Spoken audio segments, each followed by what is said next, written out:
Hello friends, Mahanadi upcoming எபிசோடுக்காக அதிரடியான இன்ட்ரெஸ்டிங்கான promo ஒன்று ரிலீஸ் பண்ணியிருக்காங்க. ப்ரொமோட தேதி 23 to 27 மார்ச்னு போட்டிருக்காங்க. ப்ரொமோவில் என்ன காட்டியிருக்காங்கன்னா, இப்போ விஜயும் காவேரியும் இப்போ ஸ்கூலுக்கு போய் அம்மாவை கேட்டாங்க, யாரோ கூட்டிகிட்டு போனாங்கன்னு சொன்னாங்க. உடனே பார்த்தா அந்த ரவுடிங்க இருக்கிற இடம், அதாவது ராகவ் வீட்டில் போய் விசாரிக்கிறாங்கன்னு நினைக்கிறான் விஜய். அதோட பார்த்தோன்னா அவங்க எங்கள்கிட்டலாம் வந்து பிரச்சனை பண்ணாதீங்க, அவங்க எங்கே போனாங்கன்னு எங்களுக்கு தெரியாது அப்படின்னு சொல்கிறாங்க. விஜய் காவேரி கூட பார்த்தோம் அப்படின்னா அன்பரசும் இருக்காங்க. இப்போ அன்பரசு சொல்கிறாங்க, என்னைய ராகவ் வந்து, அதாவது பசுபதியோட பையன் ராகவ் இருக்கார்ல, அவர் வந்து பார்க்கும்போது வெள்ளை கலர் கார் தான் வச்சிருந்தாரு, அந்த வண்டி நம்பர் கூட எனக்கு தெரியும், அது எங்கே போகுதுங்கிறத நம்ம ட்ரேஸ் பண்ணலாம் அப்படிங்கிற மாதிரி சொல்லிட்டு அந்த ரூட்டை வந்து காட்டி அவங்க இவங்கெல்லாம், அதாவது இவங்க 3 பேரும் காரில் வந்து அப்படியே ஃபாலோ பண்ணி போகிற மாதிரி காட்டுறாங்க. இன்னொரு பக்கத்து பார்த்தோம் அப்படின்னாக்கா ராகவ் கூட பார்த்தா ரவுடிங்கெலாம் இருக்காங்க. பின்னாடி சீட்டில் பார்த்தோம்னா அம்மு உட்காந்து அழுதுகிட்டு நான் எங்கள் அப்பா கிட்ட போகணும்னு சொல்லிட்டு இருக்காங்க.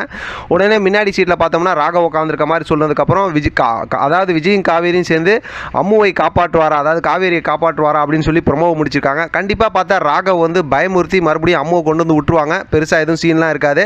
ஆனால் ஏன் அப்படி செய்கிறாங்க அப்படின்னாக்கா, நான் அந்த மாதிரி வெளியில் வந்துட்டேன் அப்படிங்கிற மாதிரி செய்வாங்கன்னு நினைக்கிறேன். இதுக்கு திருப்பி என்ன விஜய் பண்ண போகிறாரு அப்படிங்கிறது அடுத்து இன்ட்ரெஸ்டிங்கான கதையாக இருக்க போகுது.